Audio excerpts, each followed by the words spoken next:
tipsiz bir erkeği yakışıklı gösteren bir detay söyler misin?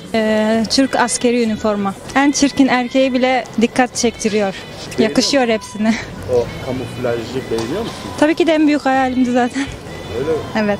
Her Türk asker doğar, hepsiyle gurur duyuyoruz.